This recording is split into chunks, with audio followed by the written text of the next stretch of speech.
all of this is my doing. We should not be seen together. I ask that my ship and my men be returned to me so that I may leave and not return. もはや戦議は終わったと思ってよいのじゃな。 FX's Shogun. What is up, everybody? Jeremy Eisenfire here, and welcome to my Shogun Episode 5 preview breakdown.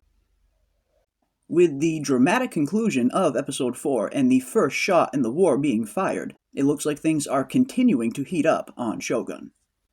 The trailer starts off with a tense scene between Blackthorne and Mariko, and how they should no longer be seen together, and that from this day forward, the only words that they will exchange will be from other people's mouths.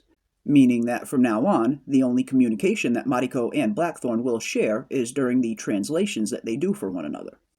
And I definitely get the feeling that we are in for some high drama scenes in Episode 5 with a seemingly pretty profound reunion set to occur. As I believe Mariko's husband, Buntaro, did not die in Episode 3 and will be making his return in Episode 5, sparking a very interesting reunion between the two, especially after the night that Mariko and Blackthorne recently shared.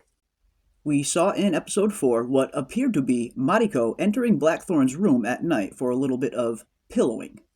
And even with the scene being very poorly lit, and the show trying to portray the scene that it may or may not be Mariko, I think it's pretty safe to assume that it was indeed her. And even Mariko herself tries to play it off the next morning that it was just a random courtesan sent to Blackthorne's room. But if that smile from Mariko is any indication, it was most certainly her, I get the feeling. So if Buntaro is indeed still alive and will be making his return in Episode 5, we will undoubtedly be getting some very intriguing scenes between the three of them.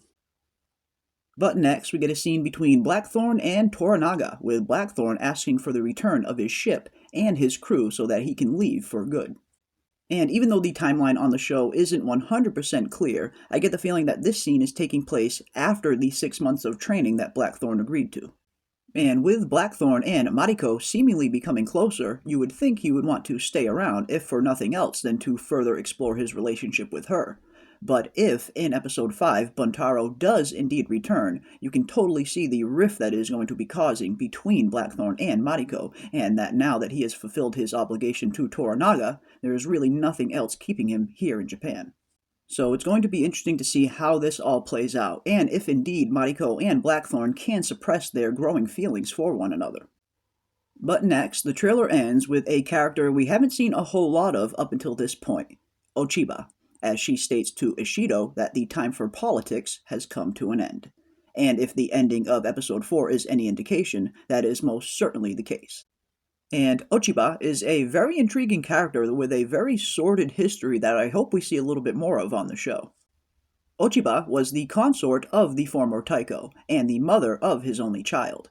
The child that the Council of Regents was formed for in the first place, so that they may govern until he becomes of age. And Ochiba is certainly not on Toranaga's side, and is clearly betting on Ishido to win this war. We did see in a flashback scene when the Taiko was on his deathbed, the mean looks that Toranaga and Ochiba exchanged, indicating that there is a sordid history between the two, one that I really hope the show explores a little bit. And of course, when the series begun, when Toranaga was summoned to Osaka, Ochiba was, at the time, essentially a hostage at Toranaga's home in Edo, in order to guarantee his safety when he entered the city of Osaka. So it's going to be interesting to see how the show utilizes Ochiba, as her book and real history counterpart is one of the most intriguing figures in this time period. A character who, much like Mariko, lost everything in her past and had to claw her way up from nothing. So it certainly looks like things are only going to continue to heat up on Shogun, especially now that the war is officially here. But that is going to do it for our Episode 5 preview breakdown, and I'm really looking forward to seeing where the story goes from here. And if you enjoyed this video, don't forget to leave a like on your way out, and consider subscribing and hitting that bell for notifications to stay up to date on all of our upcoming content. And don't forget to come and hang out with us every week for our live Shōgun Aftershow, where we dive into the latest episodes and discuss some of the differences from the show to the book. And as always, I want to give a big thank you to everybody out there for watching, and a huge thank you to all of the channel members, and we will see you on the next one. This is not where we die. We should be corpses. But here we are.